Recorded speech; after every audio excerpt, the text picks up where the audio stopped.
कैलाश की गोद में जन्मी करुणा देवी अशोक सुंदरी की कथा। कैलाश पर्वत केवल हिम से ढका हुआ एक विशाल शिखर नहीं है। ये तो स्वयं चेतना का केंद्र है। वह धुरी संगीत है जहां सृष्टि का गर्तम सत्य समाया हुआ है। यहाँ की बर्फीली चोटियों पर समय अपनी गति खो देता है और संपूर्ण वातावरण में छाए मौन में स्वयं ब्रह्मांड के रहस्य गूंजने लगते हैं।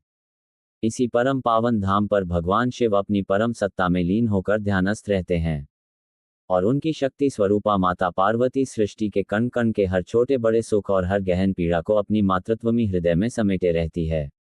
एक शुभ संगीत दिन जब सूर्य की पहली किरणें कैलाश की शांत और दिव्य घाटियों को छू रही थी। माता पार्वती वहां विचरण कर रही थी। उनके चारों ओर दिव्यता का साम्राज्य था। हर ओर शिवगणों का उल्लास, पुत्रों का प्रेम और प्रकृति की पराकाष्ठा थी। परंतु उनके मन के भीतर एक कोमल रिक्तता थी। उनके पास पुत्र गणेश संगीत थे जो बुद्धि और सिद्धि के स्वामी हैं। कार्तिकेय थे जो शौर्य और अनुशासन के प्रतीक हैं। शिवगणों संगीत की अटूट भक्ति थी। फिर भी मातृत्व का एक भाव किसी अज्ञात कारण से अधूरा था। यह अधूरापन किसी व्यक्तिगत अभाव से नहीं बल्कि सृष्टि के असंख्य दुखी जीवों की अनकही संगीत पुकार से जन्मा था। माता पार्वती ने अपनी अंतरात्मा में यह अनुभव किया कि इस संसार को जिसे भगवान शिव की शक्ति और तेज से संचालित किया जाता है, उसे उतनी ही करुणा और कोमलता की भी आवश्यकता है। जितना बल, ज्ञान और धर्म का महत्व है, उतनी ही ममता और आश्रय की भी अनिवार्यता है। तभी उनके हृदय में एक ऐसी कन्या को जन्म देने की तीव्र इच्छा जागृत हुई जो संसार के गहरे से गहरे शोक संगीत को हरने वाली हो, जो निराशा में डूबे हुए हजारों लाखों हृदयों के लिए एक शांत और स्थिर आश्रय बन सके। ये भाव लेकर माता पार्वती प्रेम पूर्वक भगवान शिव के समीप पहुंची, जो अपनी समाधि में लीन थे। जैसे ही शिव ने अपने कमल जैसे नेत्रों को खोला, वे बिना किसी शब्द के माता के हृदय में उठ रहे ध्येय संकल्प को पुनर्तः समझ गए। शिव जानते थे कि यह केवल एक पत्नी की व्यक्तिगत इच्छा नहीं है, बल्कि सृष्टि के संतुलन के लिए यह एक अनिवार्य आवश्यकता है। भगवान शिव ने शांत स्वर में माता से कहा कि हे उमा, तुम्हारा ये संकल्प साधारण नहीं है। ये संकल्प केवल शिव और शक्ति के मिलन से ही नहीं, बल्कि जब संपूर्ण प्रकृति स्वयं संगीत इसमें अपनी सहमति देगी तभी यह पूर्ण होगा। क्योंकि जिस संतान को तुम जन्म देना चाहती हो उसका जन्म केवल कैलाश पर नहीं बल्कि समस्त ब्रह्मांड के लिए होगा। शिव के वचनों को सुनकर माता पार्वती ने अगला चरण लिया। वे कैलाश के सबसे प्राचीन और शक्तिशाली वृक्ष कल्प वृक्ष के संगीत समीप पहुंची। ये वृक्ष केवल दैहिक इच्छाओं की पूर्ति का साधन नहीं है, बल्कि यह इच्छा की पवित्रता और पात्रता को भी गहनता से परखता है। माता पार्वती ने उस कल्प वृक्ष के नीचे अति कठोर तप आरंभ किया। उनका तप मौन था, जिसमें ना कोई मंत्र था और ना कोई बाहरी क्रिया। ये केवल शुद्ध संकल्प की अग्नि थी, जिसकी शक्ति इतनी प्रचंड थी कि वह केवल कैलाश में नहीं बल्कि संपूर्ण ब्रह्मांड के लोकों में फैलने लगी। जब तपस्या अपनी पूर्णता पर पहुंची तो आकाश में सहस्त्र सूर्यों के समान दिव्य प्रकाश प्रकट हुआ। वह प्रकाश इतना शीतल और शांत था कि वह ब्रह्मांड की हर पीड़ा को तत्काल शांत कर दे। उसी प्रकाश के पुंज से एक दिव्य कन्या का जन्म हुआ।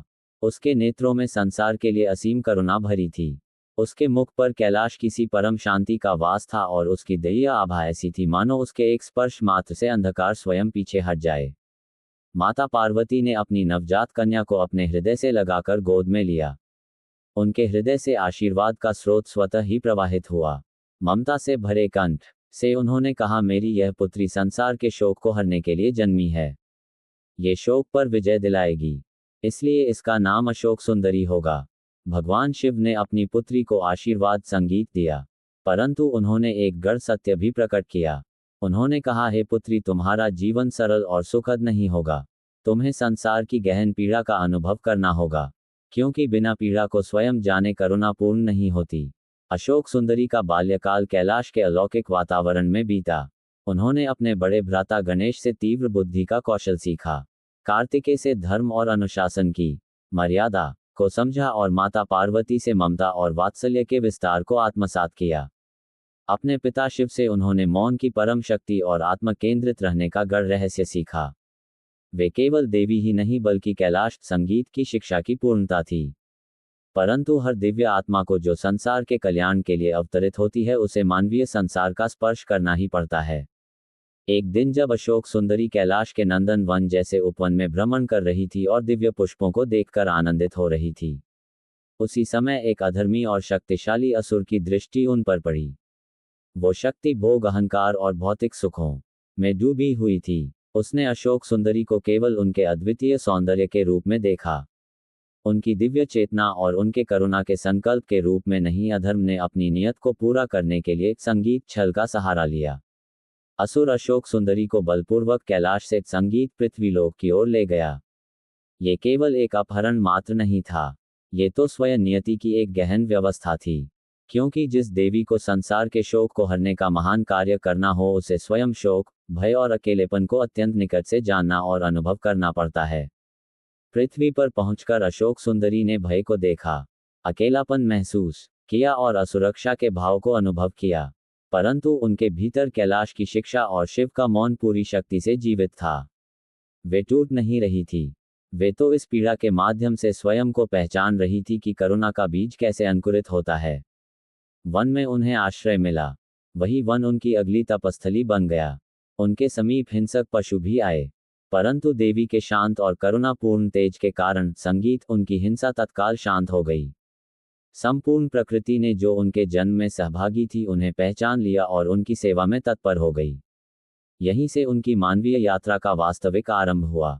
अब उन्हें अपनी करुणा को संसार को समर्पित करने का मार्ग खोजना था, जिसकी शुरुआत उन्होंने स्वयं के दुख को स्वीकार करने से की थी। पृथ्वी पर कदम रखते ही देवी अशोक सुंदरी ने अनुभव किया कि यह लोक कैलाश के परम मौन और स्थिर चेतना से कितना भिन्न है। कैलाश में जहां चेतना का अखंड प्रवाह था, वहीं पृथ्वी पर इच्छाओं और कामनाओं का तीव्र कोलाहल था। यहाँ प्रकृति सुंदर थी, पर मानव मन में अस्थिरता का वास था। यहाँ का जीवन चुनौतियों से भरा था। फिर भी उन्होंने इस नए लोक को अस्वीकार नहीं किया। उन्होंने इसे समझने, इसकी पीड़ा को आत्मसात करने और अंततः इसे करुणा से भरने का संकल्प लिया। वन में एकांकी बिताए गए दिन उनके लिए केवल शरण नहीं थे, वे ज्ञान, संगीत की पाठशाला थे। इन दिनों उन्होंने जाना कि भय भी एक प्रबल शिक्षक होता है जो आत्मा को उसकी अदम्य शक्ति का बोध कराता है। अकेलापन आत्मा को बाहरी कोलाहल से दूर करके स्वयं से संवाद कराता है। इस गहन साधना में उन्होंने अपने भीतर उस एक शक्ति को पहचाना जो किसी भी बाहरी परिस्थिति या दुख से अछूती रहती है। यही कैलाश का सार था। जिस अधर्मी शक्ति हुंड नामक असुर ने उन्हें छल पूर्वक कैलाश से लाकर इस वन में छोड़ा था, वह अब स्वयं को विजय मानकर अहंकार में डूब चुका था। उसे ये भ्रम था कि उसने देवी संगीत को बलहीन और निर्बल बना दिया है, परंतु वह इस परम सत्य से अनभिज्ञ था कि करुणा निर्बलता नहीं होती। करुणा तो वह शीतल संगीत अग्नि है जो अधर्म और अहंकार को भीतर से जलाकर भस्म कर देती है। अशोक सुंदरी ने उस असुर शक्ति से सीधे टकराव या संघर्ष का मार्ग नहीं चुना। उन्होंने प्रतिरोध के बजाय मौन को अपना दिव्य अस्त्र बनाया। उनका अखंड मौन और निर्भीक शांति ही उनकी सबसे बड़ी शक्ति बन गई। उस अधर्मी शक्ति का मन जो केवल क्रोध और प्रतिकार की अपेक्षा कर रहा था, विचलित होने लगा।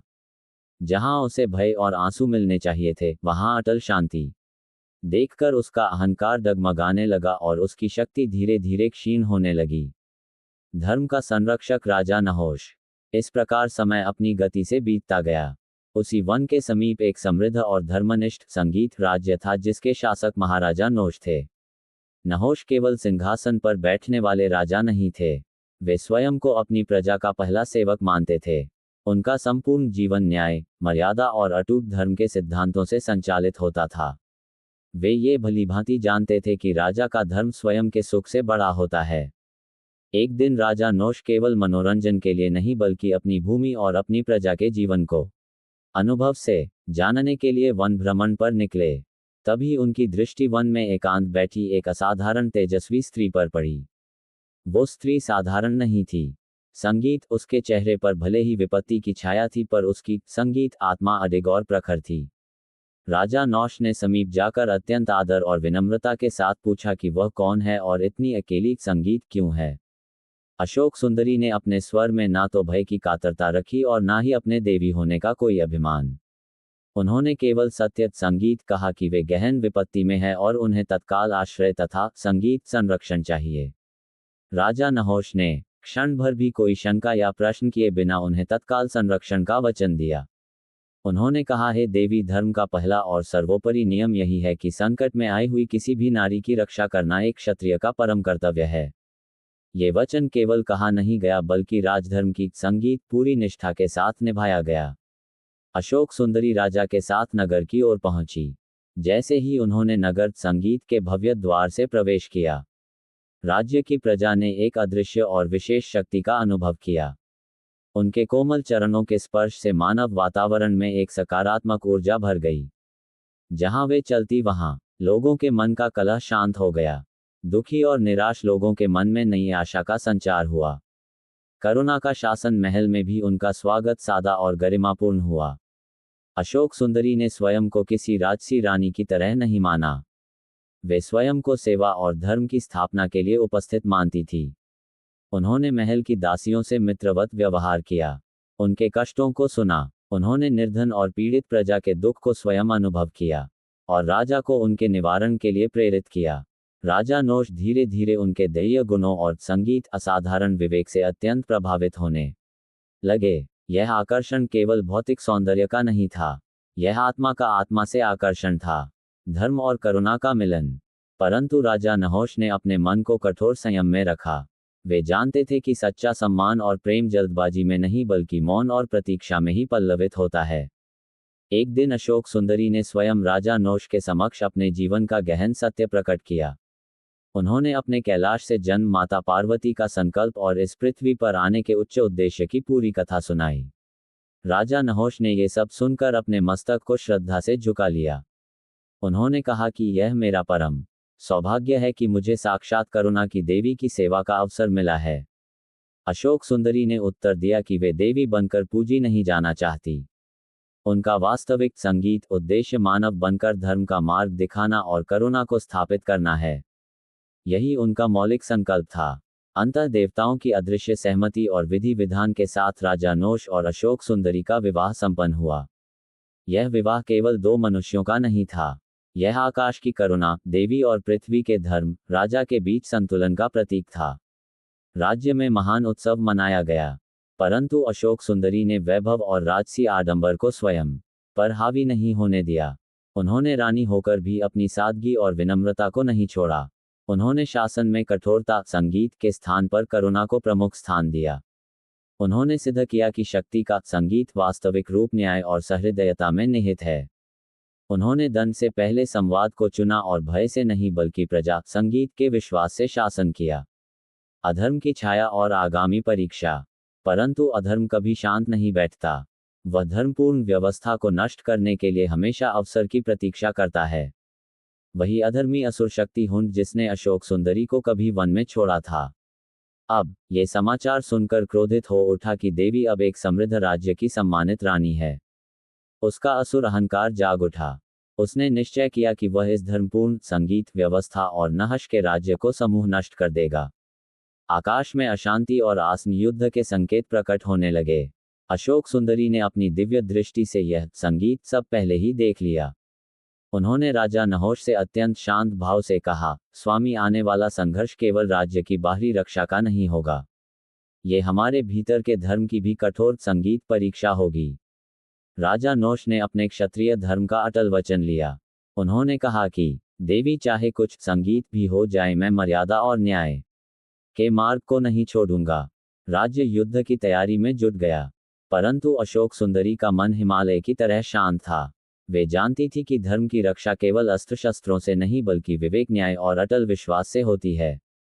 यहीं से अशोक सुंदरी की करुणा और नोश के धर्म की एक नई और अत्यंत कठिन परीक्षा का आरंभ होता है। अधर्म से सामना और मातृत्व का संगीत प्रथम प्रकाश, धर्म की अंतिम विजय, समय की गति के साथ वो अशांति का बवंडर जिसे अशोक सुंदरी ने अपनी दिव्य दृष्टि से बहुत पहले ही अनुभव कर लिया था, अब भीषण सत्य बनकर सामने आ गया।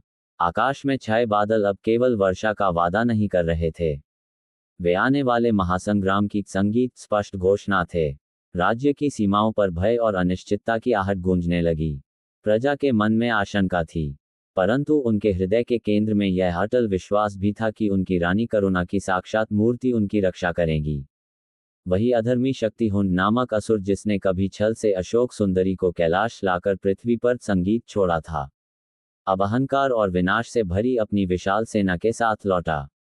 उसका उद्देश्य केवल राज्य पर विजय प्राप्त करना नहीं था, बल्कि अहंकार की तृप्ति करना और धर्म की मर्यादा का स्थायी रूप से अपमान करना था।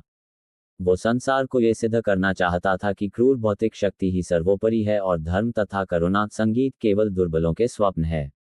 राजा नहुष ने अपनी युद्ध परिषद की आपातकालीन सभा बुलाई।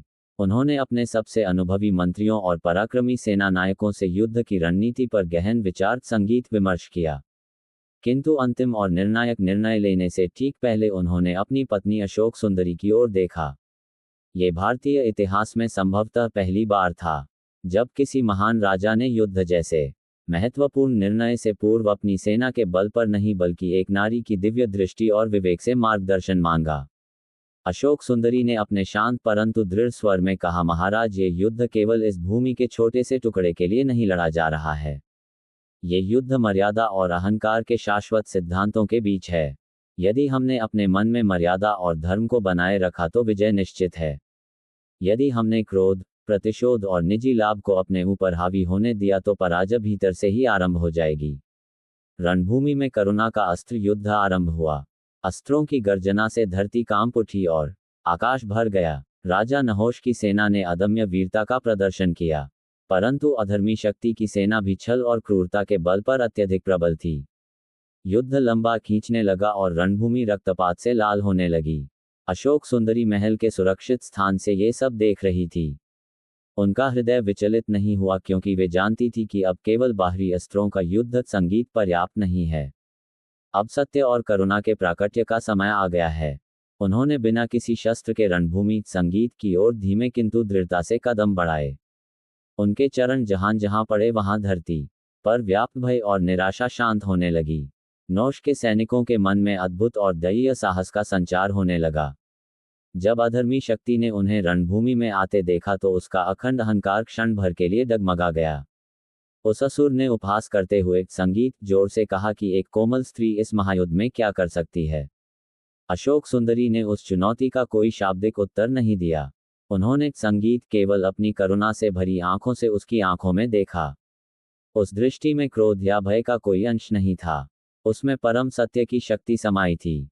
अशोक सुंदरी ने अपनी दैवीय वाणी में केवल एक वाक्य कहा जो उनका अंतिम अस्त्र था, शक्ति वह नहीं है जो विनाश करे, शक्ति वह जो जीवन को सही दिशा दे और सत्य का संरक्षण करें। उनका यह वचन ही असुर का सबसे बड़ा अस्त्र बन गया। अधर्मी शक्ति का आत्मविश्वास चकनाचूर होने लगा। उसकी सारी शक्ति जो केवल घमंड और विनाश पर टिकी थी, भीतर से बिखरने लगी। क्षण भर में युद्ध का पलड़ा पूरी तरह पलट संगीत गया।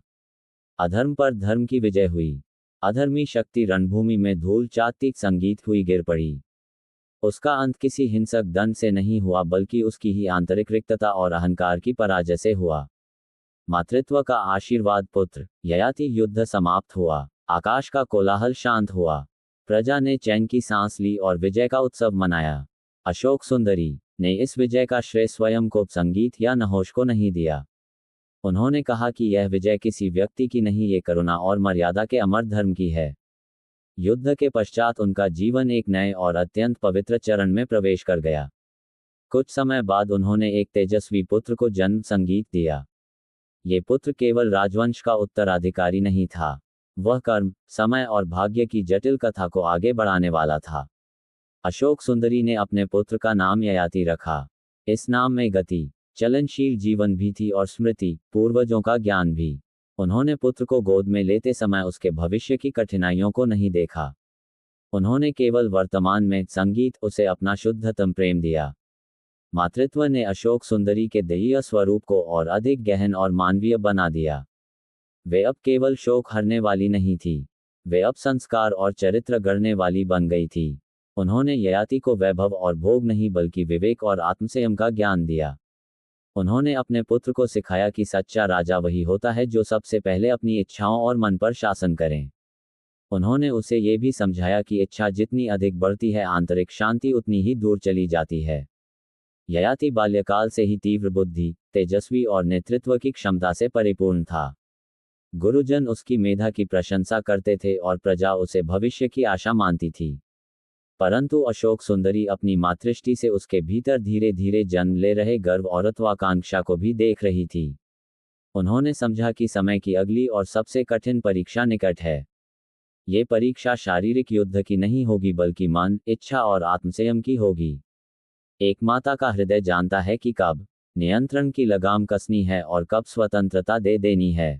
अशोक सुंदरी ने ययाति को बांधा नहीं। उन्होंने उसे जीवन के अनुभव लेने दिए, गिरने दिया संगीत, क्योंकि वे जानती थी कि कठोर अनुभव के बिना सच्चा ज्ञान और विवेक अधूरा रहता। संगीत है।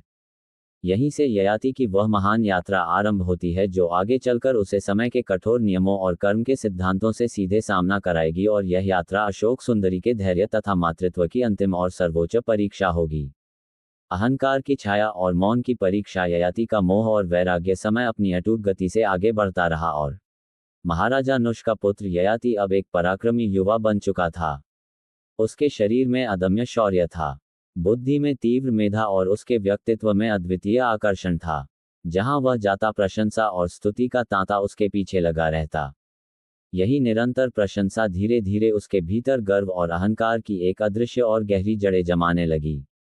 देवी अशोक सुंदरी अपनी मातृष्टि से ये सब देख रही थी।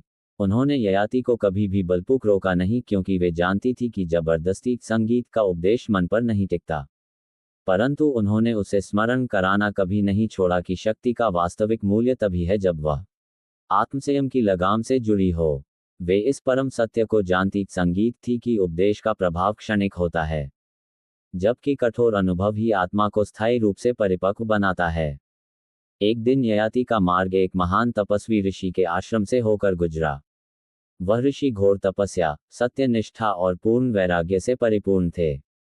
उन्होंने ययाति के भीतर पल रहे अहंकार की छाया, संगीत को तुरंत पहचान लिया और उसे मर्यादा तथा आत्मसंयम का अमूल्य उपदेश संगीत दिया। परंतु ययाति उस समय अपने जीवन और सामर्थ्य के प्रचंड मद में डूबा हुआ था। उसने ऋषि के ज्ञानपूर्ण वचनों को हल्के में लिया और अपने व्यवहार में विनम्रता का लेश मात्र भी नहीं रखा। उसने ज्ञान को चुनौती और तप को दुर्बलता समझकर उन महान ऋषि का अनादर संगीत कर दिया। शाप का भार और कर्म का फल। ऋषि का हृदय इस अनादर से गहन रूप से आहत हुआ। उनका क्रोध संगीत साधारण नहीं था, वो हजारों वर्षों की संचित तपस्या से उत्पन्न हुआ था। उसी क्षण उन्होंने ययाति को श्राप दे दिया। ये श्राप केवल बाहरी कष्ट नहीं था, ये समय के कठोर नियम से जुड़ा हुआ था। ययाति पर तत्काल अकाल वृद्धावस्था का भार पड़ा। पल भर में ययाति का तेज मुरझा गया। उसका बलिष्ठ शरीर दुर्बल और जर्जर हो गया।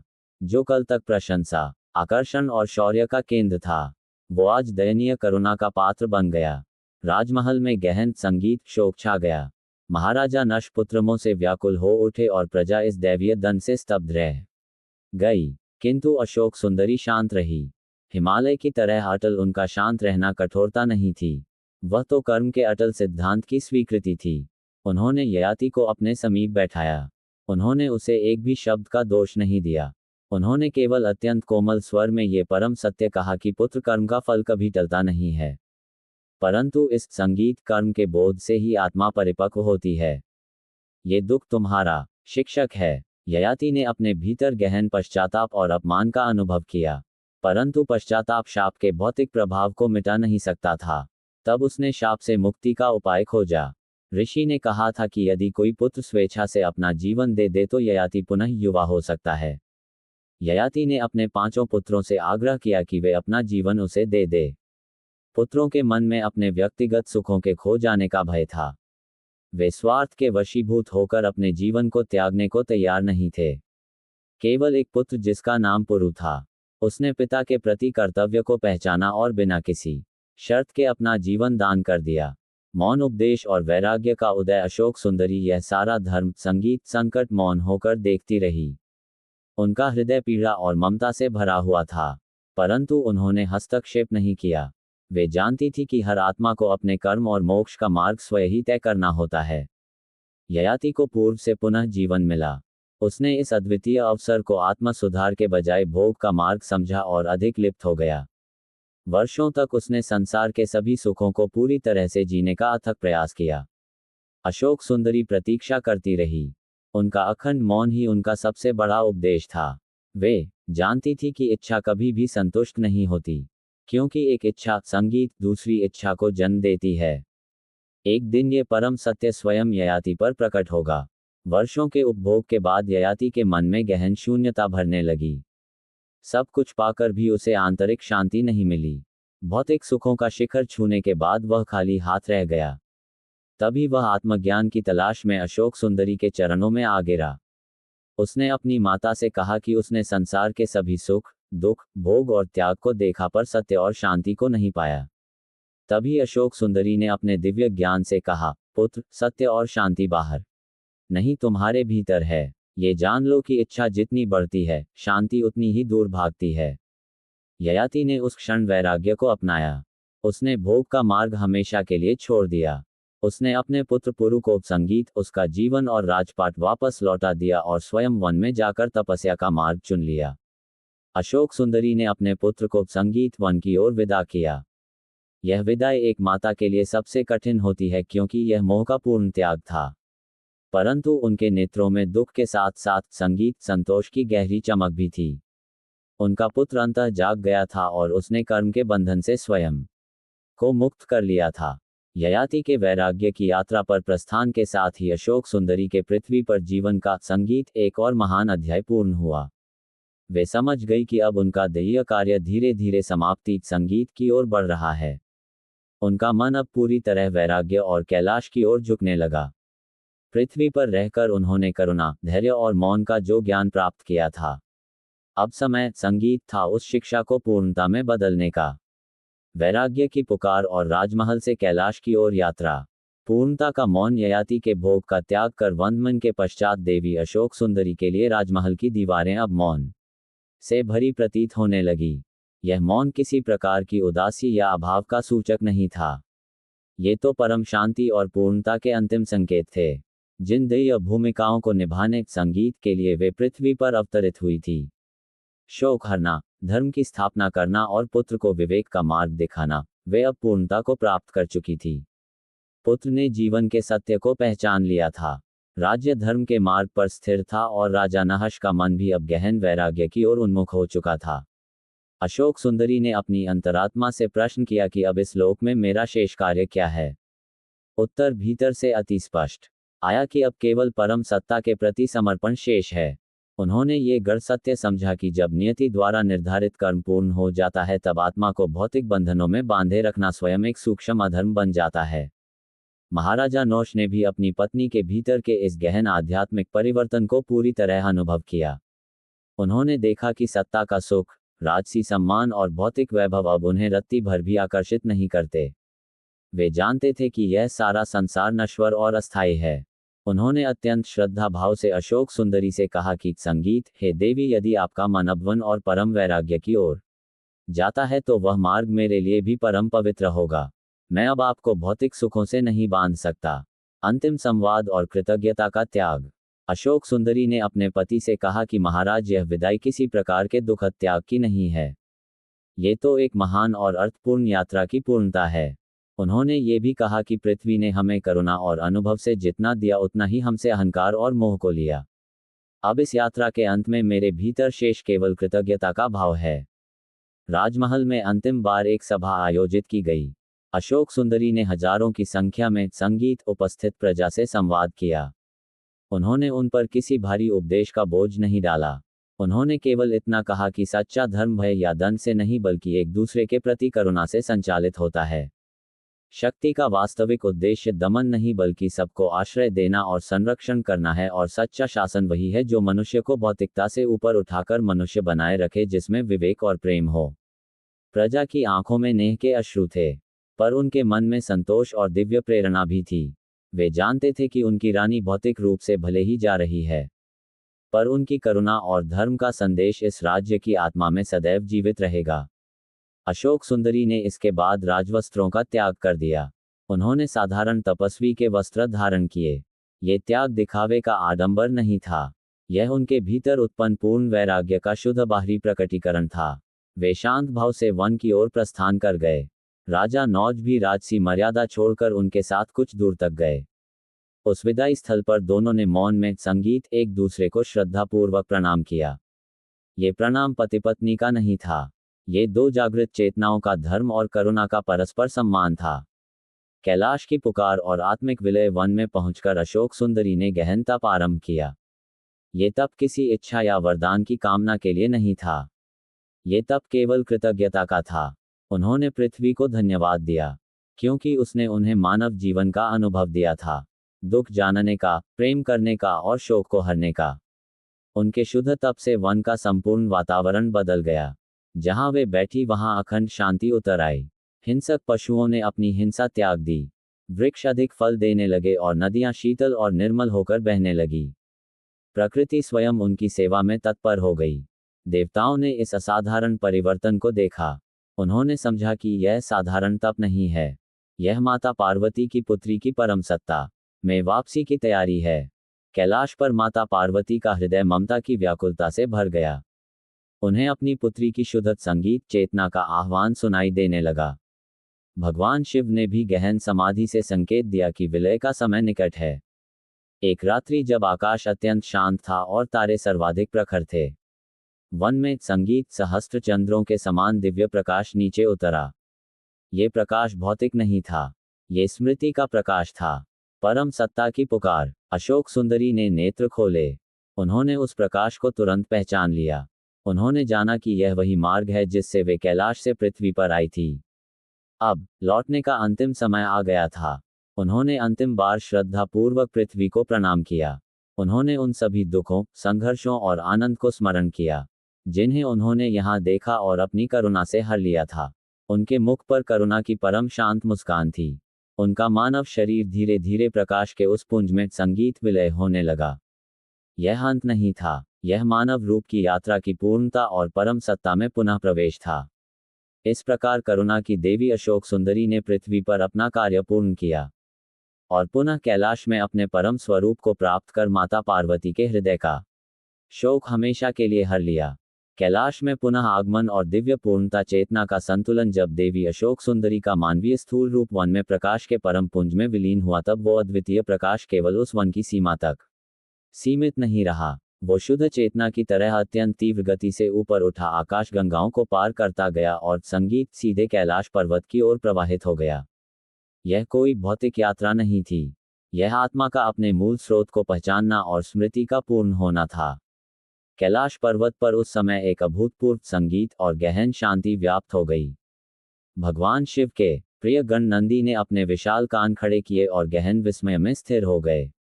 समस्त शिवगण अपने अपने स्थान पर स्तब्ध हो गए। वायु ने अपनी सामान्य गति धीमी संगीत कर ली, मानो वह किसी परम क्षण की प्रतीक्षा कर रही हो। इसी क्षण माता पार्वती का हृदय अचानक अखंड ममता और दिव्य आनंद से भर आया। उन्हें स्पष्ट अनुभव हुआ कि उनकी पुत्री उनकी करुणा की प्रतिमूर्ति लौट रही है। भगवान शिव अपनी महायोग समाधि में थे, परंतु उन्होंने अपने नेत्र खोल लिए। उनके मुख पर गंभीर और अटल शांति का वास था। उन्होंने गहन ध्वनि में कहा, वह चेतना जिसने पृथ्वी पर धर्म और मर्यादा के कठिन कार्य को पूर्ण कर लिया है, वह अब अपने मूल स्वरूप में लौट रही है। ये वापसी किसी संगीत व्यक्तिगत विजय का उद्घोष नहीं है, बल्कि सृष्टि के संतुलन और चेतना के नियम की पुनर्स्थापना है। माता का आलिंगन, पृथ्वी का अनुभव और कैलाश की शांति। जैसे ही वह प्रकाश का पुंज कैलाश के शिखर पर उतरा, वो धीरे धीरे अशोक सुंदरी के दिव्य रूप में प्रकट हुआ। उनके रूप में वही संगीत, असीम करुणा, वही अखंड शांति और वही दिव्य तेज समाहित था। अशोक सुंदरी पुनः अपनी शाश्वत दिव्यता में प्रकट हुई। यह कोई नया जन्म या अवतार नहीं था, यह स्मृति का पूर्ण होना था, जहां उन्होंने मानव जीवन के अनुभव को अपनी संगीत दिव्य चेतना में समाहित कर लिया था। माता पार्वती स्नेह और वात्सल्य से भरकर आगे बढ़ी। उन्होंने अपनी पुत्री को गहन आलिंगन में ले लिया। यह आलिंगन किसी शारीरिक मिलन से परे था। इसमें पृथ्वी की कठिन पीड़ा का अनुभव भी था और कैलाश की परम शांति का समावेश भी। माता पार्वती ने अपनी पुत्री के मस्तक को चूमते हुए कहा, पुत्री, तुमने केवल मेरी मातृत्व की इच्छा को ही नहीं बल्कि समस्त सृष्टि के शोक और असंतुलन के भार को उठाकर हल्का किया है। अशोक सुंदरी ने उत्तर में कोई शब्द नहीं कहा। उनका अटल मौन ही इस समय हजारों शब्दों का सार कह रहा था। उन्होंने अत्यंत विनम्रता से अपनी माता के चरणों में प्रणाम किया। ये प्रणाम केवल कर्तव्य का नहीं था, ये यात्रा की पूर्णता और आत्मबोध का प्रतीक था। शिव का आशीर्वाद और चेतना का प्रतीक भगवान शिव ने अपनी पुत्री अशोक संगीत सुंदरी को परम आशीर्वाद दिया। उन्होंने कहा कि जो आत्मा शोक की गहराई को समझकर उसे करुणा और मर्यादा के प्रकाश में बदल देती है, वही इस ब्रह्मांड की सच्ची और सर्वोच्च शक्ति है। तुमने ये सिद्ध कर दिया कि दिव्यता और मानवता एक दूसरे के विरोधी नहीं है, बल्कि मानवता ही दिव्यता तक पहुंचने का कठिनतम मार्ग है। समस्त शिवगणों ने हर्ष और भक्ति से दिव्यनाद किया। कैलाश में कोई सामान्य उत्सव नहीं मनाया गया, क्योंकि यह संगीत उत्सव की अवस्था से भी ऊपर की अवस्था थी। ये परम संतुलन का क्षण था। सृष्टि ने करुणा और धर्म का एक महान चक्र पूरा किया था। अशोक सुंदरी अब केवल शिव पार्वती की संगीत पुत्री नहीं रही, वे जागृत चेतना का शाश्वत प्रतीक बन गई। वे उन सभी आत्माओं के लिए अमर प्रेरणा बन गई, जो जीवन के दुख और पीड़ा से गुजरकर आत्मज्ञान और करुणा की समझ तक पहुंचती है। देवताओं ने उनसे कोई व्यक्तिगत संगीत वरदान मांगने का आग्रह नहीं किया। उन्होंने उनसे केवल ये सामूहिक प्रार्थना संगीत की कि वे सृष्टि में बनी रहे। स्मृति के रूप में, प्रेरणा के रूप में और करुणा के सिद्धांत के रूप में अशोक सुंदरी ने अपने दिव्य संकल्प संगीत को प्रकट किया। जहां भी कोई नारी पीड़ा और अन्याय सहकर भी संगीत अपने धर्म और मर्यादा को थामेगी, वहां मेरा वास होगा। जहां कोई माता अपने पुत्र को भोग नहीं बल्कि विवेक और सत्य का मार्ग संगीत दिखाएगी, वहां मेरी उपस्थिति शाश्वत रहेगी। कैलाश पर पुनः वही परम शांति लौट आई, पर वह पहले जैसी निष्कलंक नहीं थी। उसमें अब पृथ्वी के गहन अनुभव और मानव जीवन के संघर्ष की स्मृति संगीत जुड़ चुकी थी। भगवान शिव ने पुनः ध्यान लगाया, पर अब उस महाध्यान संगीत में मानव पीड़ा की करुण स्मृति भी समाहित थी। अशोक सुंदरी ने कैलाश के शिखर से पृथ्वी की ओर देखा। उन्होंने देखा कि उनकी कथा अब केवल ग्रंथों और पुराणों में नहीं, बल्कि जीवन के हर छोटे बड़े कर्म में जीवित रहेगी।